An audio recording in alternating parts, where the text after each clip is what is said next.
Om Shanti and good morning. आज 13 जुलाई 2026। आज हमारे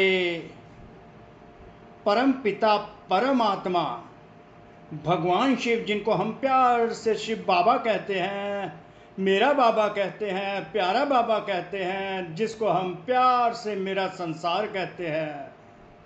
बाबा ही मेरा संसार है, बाबा ही मेरा संसार है, जिसको हम प्यार से मेरा संसार कहते हैं। उस मेरा संसार ने क्या समझाया हमको और कौन सा सम्मान दिया।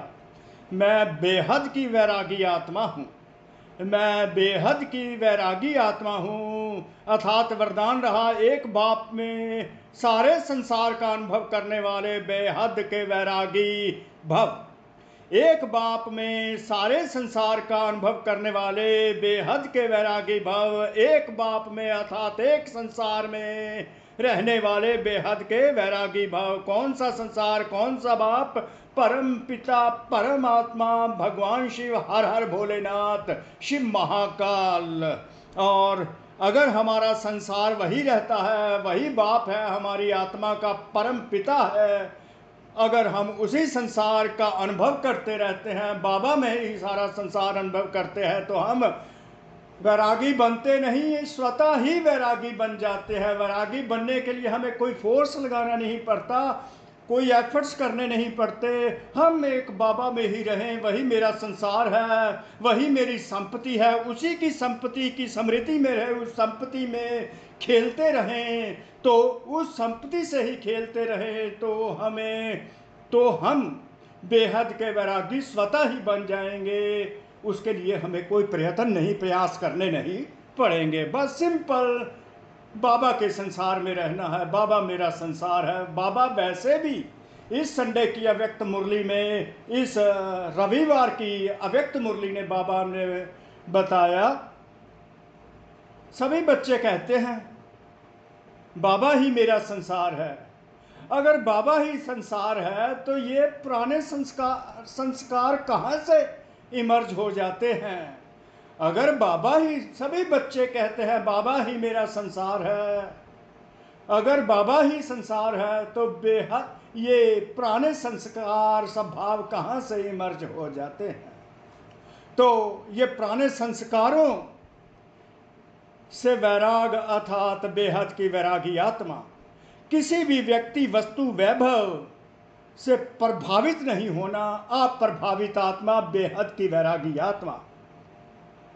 बस करना क्या है? बाप की अगर संपत्ति है तो वो मेरी संपत्ति है। बाप की संपत्ति मेरी संपत्ति अर्थात मेरा संसार।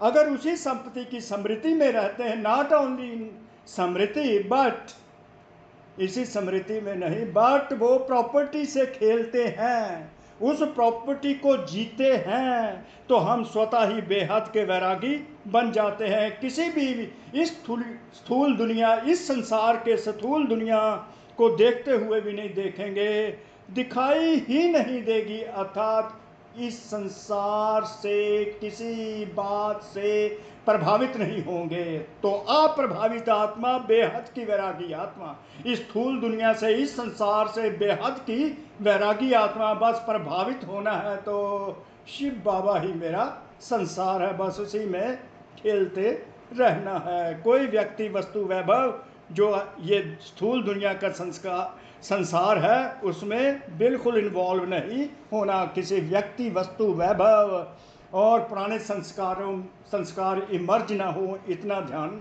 रखना है। बस बाबा में खेलना है। बाबा के स्वयं के शब्द हैं, बेहद के वैरागी वही बन सकते हैं, बेहद के वैरागी वही बन सकते हैं जो बाप को अपना संसार समझते हैं। जिनका बाप ही संसार है वह अपने संसार में ही रहेंगे। जिनका बाप ही संसार है, शिव बाबा ही संसार है, वह अपने संसार में ही रहेंगे, दूसरे में जाएंगे ही नहीं। तो किनारा स्वतः हो जाएगा। किनारा किससे स्वतः हो जाएगा? इस स्थूल दुनिया के संसार से और पुराने स्वभाव संस्कार से। इन व्यक्तियों में, इन्वॉल्वमेंट में, वैभव इन वैभव में व्यक्ति वस्तु वैभव और जो आकर्षण है इस दुनिया के आकर्षित करते, वो मुझे आकर्षित नहीं करेंगे अगर मैं बाबा के संसार में ही रहता हूँ। बाबा की संपत्ति सो अपनी संपत्ति, बाबा की संपत्ति सो अपनी संपत्ति। वाह! इसी स्मृति में रहने से बेहद के वैरागी हो जाएंगे। बाबा की संपत्ति भी ज्ञान गुण शक्तियों में अगर हम रमण करते रहेंगे और बाबा के ज्ञान गुण शक्तियों को हम प्रतिदिन जीवन शैली बना लेंगे, उनमें ही उनको ही प्रयोग करते रहेंगे, इस दुनिया में जब भी किसी से हम डील करेंगे तो बाबा की संपत्ति को साथ लेकर आत्मा समझकर परम पिता परमात्मा से जो शक्तियां ली हुई हैं, शक्तिशाली आत्मा बनकर व्यवहारिक जीवन में आएंगे। तो इसी संपत्ति से, इसी स्मृति में रहने से बेहद के वैरागी हो जाएंगे। कोई को देखते हुए भी नहीं देखेंगे, अर्थात किसी व्यक्ति से प्रभावित नहीं होंगे, अर्थात वैरागी रहेंगे। दिखाई ही नहीं देंगे, वो कोई स्थूल दुनिया के व्यक्ति वस्तु वैभव दिखाई नहीं देंगे, अर्थात आकर्षित नहीं करेंगे, अर्थात प्रभावित नहीं होंगे। तो ऐसी आत्मा ही बेहद के वैरागी बनती है। एक बाप में सारे संस्कार का अनुभव करना और बेहद के वैरागी बन जाएंगे। तो स्वरूप बनने के लिए बस बाबा ही मेरा संसार है, इसी संसार में रहना है। जो बाबा के बन गए उसी संसार में रहते हैं, तो ऑटोमेटिकली स्वतः ही बेहद के वैरागी आत्मा बन जाते हैं। तो हृदय से कोटि कोटि शुक्रिया शिव बाबा का। आज वैसे ही सोमवार है दुनिया वालों के लिए, तो फिर भी भगवान शिव का दिन है, शिव बाबा का दिन है। हर हर भोलेनाथ, शिव महाकाल की जय। हृदय से शिव बाबा का शुक्रिया, हृदय से शिव बाबा का शुक्रिया, दिल से शुक्रिया आप आत्माओं। ओम शांति। आप आत्माओं का भी शुक्रिया। ओम शांति। आप आत्माओं का भी शुक्रिया। ओम शांति। शिव बाबा का शुक्रिया।